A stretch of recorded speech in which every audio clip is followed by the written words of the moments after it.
Hello, I'm Lyndsey Hookway. I'm a paediatric nurse, health visitor, international board certified lactation consultant and gentle sleep coach.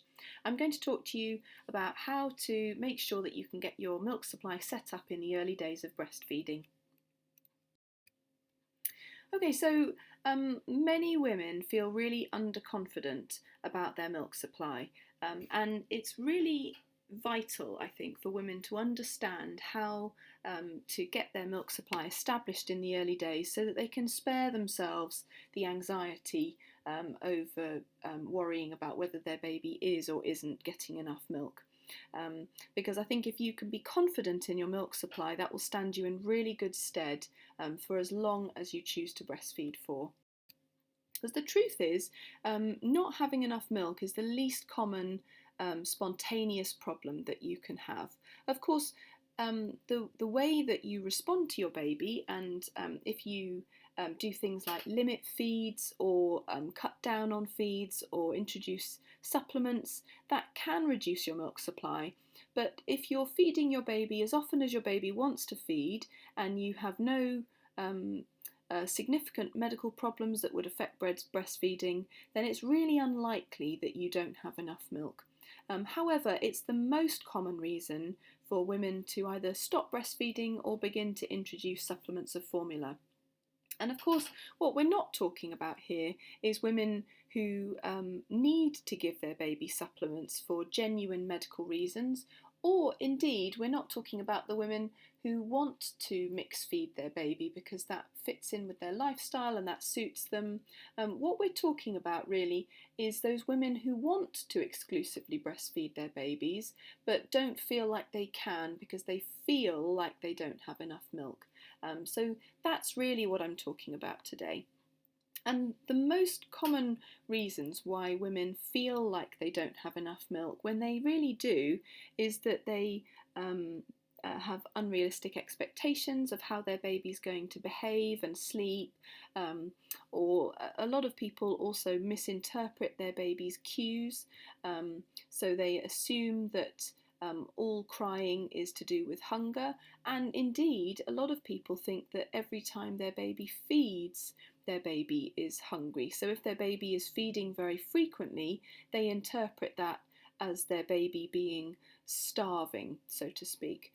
Whereas actually babies feed for numerous different reasons, and only two of those reasons are hunger and thirst. So it's really important to understand that babies feed for lots of different reasons other than being hungry. And of course, a lot of women are poorly advised, sadly, and this can lead to frustration and confusion, and a lot of women then have quite low confidence in themselves and their body's ability to make plenty of milk. So I think it helps to understand a little bit about how milk production works, because then you can be really confident in your milk supply. So believe it or not, you really are capable of making enough milk for several babies, but your body doesn't actually know how many babies you've had. It knows that you were pregnant and it knows that your baby has been born, but it doesn't know how big your baby is or how hungry they are or whether you've got 3 babies. It really has no idea. And your body has more than enough milk-making cells in the breast, but they actually need to be sort of switched on or calibrated by your baby, and you do that by feeding your baby frequently and effectively in the first few days, and especially in the first 2 to 3 weeks after your baby's born. So just to help you understand a little bit about how milk production works, you need to understand a little bit about how the breast ramps up that milk supply in the early days. And you probably remember when you were pregnant that you experienced some breast tenderness or nipple soreness, and the reason for that is that your breast was undergoing a massive amount of development in order to prepare it for breastfeeding. So your breast wasn't actually fully mature until you completed your pregnancy with your baby. And then once you have delivered your baby, it still is a little bit clueless about how many of those numerous milk-making cells your baby's actually going to need. And what happens essentially is that when your baby goes to the breast and has an effective feed in the early days, it's saying, okay, I need that milk-making cell, and I need that one, and that one, and that one, and I need a few more, and I still need a few more. And I'm going to carry on feeding and kind of turning on all of these milk-making cells until the baby has basically programmed the milk supply.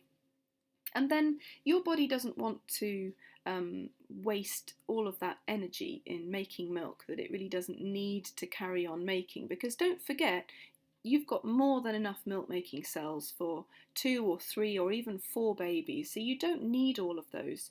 So after about 2 or 3 weeks, when your body thinks it's basically got the idea of how much milk that this baby needs, or your 2 babies or your 3 babies need, what happens is you begin to turn off all of the milk-making cells that you haven't needed so far. So all of that excess milk will stop being produced, and that you will have then a completely normal and well calibrated milk supply for this baby. So essentially, these milk making cells that you don't need will die off until the next pregnancy. So this system is reset at every new pregnancy, which is how you can have a low supply for one baby, and then if you have a subsequent pregnancy, you can have a plentiful milk supply. So this is quite a forgiving system, really, because we know that this is a reset for every single pregnancy that you have. But those milk-making cells are going to die away after 2 to 3 weeks, and then it makes it a little bit harder to increase your milk supply. You can increase your milk supply later on down the line, because what you can do is get the milk-making cells that you do have to work harder. But you can't bring those dead ones back to life, unfortunately. So that's why it is so much easier to get your milk supply established nice and high in the early days, rather than try and correct your milk supply later on down the line. Okay, so your milk is going to begin to come in round about day 3 to 5. And I can pretty much guarantee that certainly by the end of day 3, if not the end of day 2, you're probably going to have a bit of a crisis in confidence, because most babies are really sleepy on the first day of life, and may not want to feed very frequently at all. And then usually what happens is round about the 2nd or 3rd day, that baby of yours is going to suddenly wake up and want to feed, usually very frequently. And again, if you think that your baby feeding frequently is a sign that you don't have enough milk, you're going to panic. So it's really important that you understand that your baby feeding frequently is just normal infant behaviour, and it's going to establish a really healthy milk supply, and it's also helping your baby to adapt to life outside the womb. And if you watch the video on why my baby is feeding so frequently, you'll understand a little bit more about how much more than food breastfeeding is for your baby. So it's really important, while you're waiting for that milk to come in, to just stay calm, keep feeding, and know that milk is on its way. And also know that your milk coming in is really not affected by how tired you are, or what you eat, or even if you've lost a lot of blood at delivery. Most women produce a perfectly normal milk supply, even if they have lost a lot of milk at delivery.